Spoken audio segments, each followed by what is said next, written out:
Right, hello everybody, and welcome back to a brand new lesson. Today we are joined by another guest on the channel, and he's going to give us his top 3 tips. Number 1 is going to be how to strike your irons better, getting away from the fat and thins. Number 2 is going to be slicing, and number 3 is going to be how to get some more distance out of your driver. And the man to do that for us today in this lesson is Mr. Rick Shiels. Thanks for coming on. I thought I was on Danny Maud's channel for a minute then. The way that you intro the video. It's good. He's my inspiration.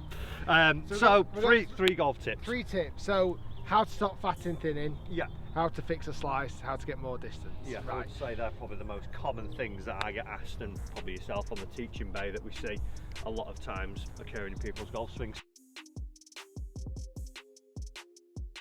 So fattening and thinning. Right. So what I'm going to need, if you watch it from this side, because this is perfect today, because there's a shadow behind. Or the sun's behind, they've got the shadow here on the floor.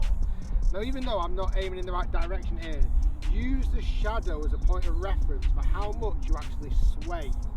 So if you can see here in the backswing, if I start swaying, my shadow's moving away from where it originally started. So what would be great, as a practice, I'm going to look at the top of my head where the shadow is, and as I do my turn, make sure that my head isn't moving too far to the right. Yeah. And then coming down, get the feeling that as I rotate and move into my left foot, my upper body, my head is actually slightly moving more towards the target. Makes sense. One of the biggest things with fats and thins and why it's so unpredictable is as soon as the head starts moving back and forth laterally, you start pushing too much weight to the right, too much weight to the left. The bottom of the swing can be so unpredictable. I was going to say, yeah, if we always think of the bottom of the swing where the sternum is roughly where the zip is on Rick's jacket, if you're just doing that swaying motion again for us, we'll see obviously the sternum moves across and forwards too much, and like you say, the bottom mark being located underneath there, then it's going to be not the ideal strike. So let's see it in action then. Let's see if we can. Again, I'll do a practice swing, making sure my shadow doesn't move. And it's all focused on your head here, you're saying? I'm feeling like it. I'm feeling like it's my sternum, okay, but I'm keeping my head as a point of reference. Yes. Get that feeling, and then when I come set up, I'll aim straight this time. We should see I catch the ball first and the ground just after. But just notice how I'm trying to keep my sternum and my head. I think centre's probably centred, yeah. Yeah, everyone's trying to stay more centred.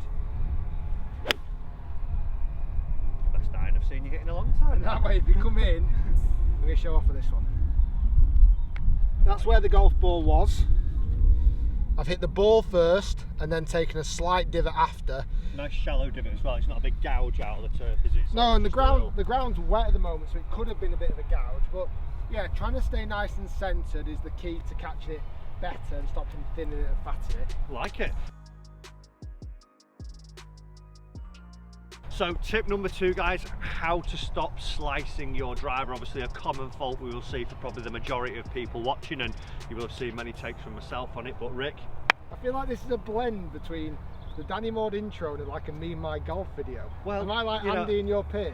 Well, which one? Yeah, you're ginger. So well, I was until I lost it all. And I'm obviously in physical shape like Andy. Well, yeah. And we're going to slice yeah, next. Slicing. How do we get rid of that? Obviously, for those who are watching, what's a slice? Firstly, ball that's moving from left to right of the target for the right-handed golfer. So for us, probably start down the left-hand side of the rough, and then it's going to carve out to the right. And it's such an unbelievably common shot still, isn't it? Like, for the amount of videos that I've ever made on my channel and Matt's ever made, I think it's because it's so, to fix it, it's so what's that word? Counterintuitive. Yeah, compared to what you're used to. Because to fix a slice is when you've got to cut, when you cut across the golf ball and the face is open. And the more the ball curves to the right, the more it forces you as a golfer to swing to the left. And the more you swing it to the left, the more it curves to the right. Yeah, you compound the problem, and obviously both being coaches, when you've said to someone, obviously with the fix that you give us in a minute, we're going to get you aiming right or hitting right, it's like, yeah, pardon, what? Right. So number 1 for me, and I still say it's so common, is the grip often will get a little bit too weak.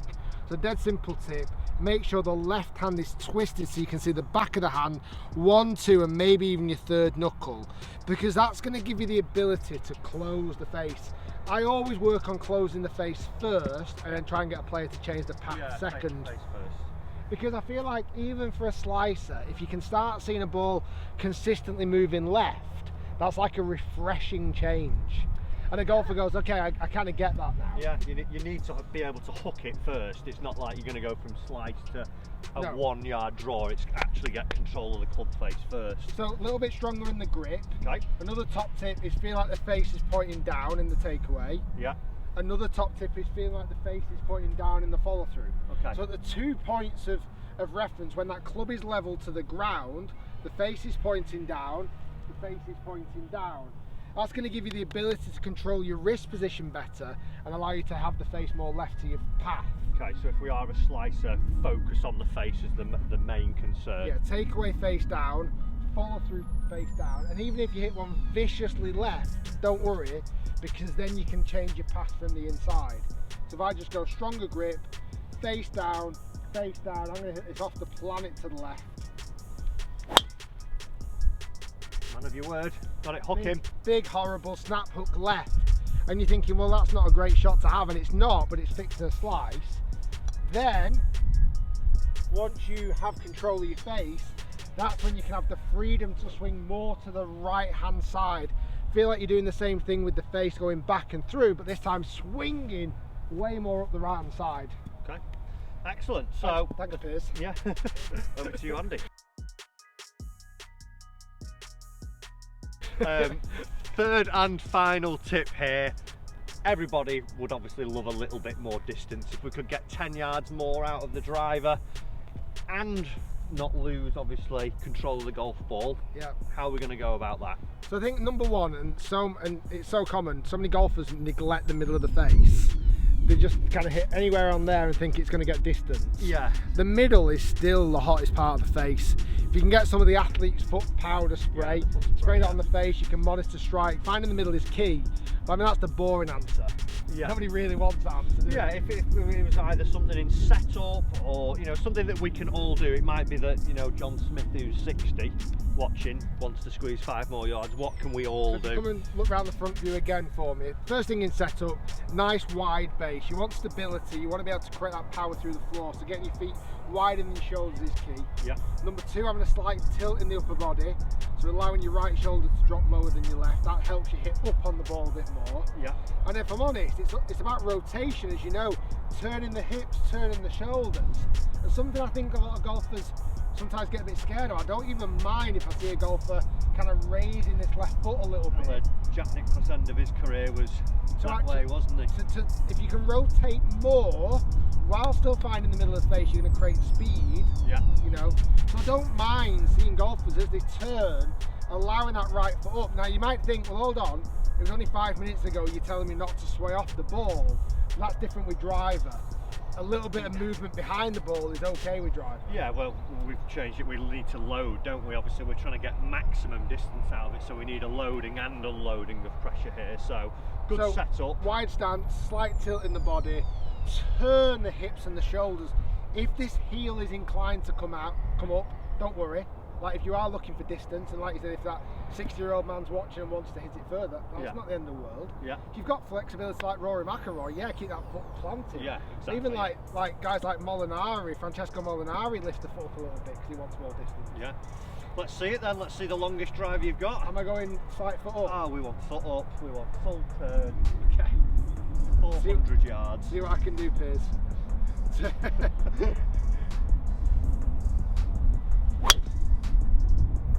Real solid strike. And that's the Good problem. launch on that as well. The problem is when you do go for more speed, that was a okay strike, but if I'm honest, it was a little bit off the bottom and you do lose a bit of distance. Like the blend is, if you want distance, finding the middle is key, and then turning up the gears and getting the speed then after that is essential. Speed, then build it back to getting the centered strike and actually going through the gears, like you're saying, being able to do both. That's the skill why these players on tour are hitting it so long. They can do it out the middle and at maximum speed. So top 3 tips there, guys, from Mr. Rick Shiels. A big thank you to coming on the channel. If you don't mind subscribing, I'd appreciate that. Yeah, go and help him out. He needs all the help he can get. If you're new to Matt's channel, give him a like, give him a follow, give him a comment. Guys, thanks for watching the video, and we'll see you soon with some more tips.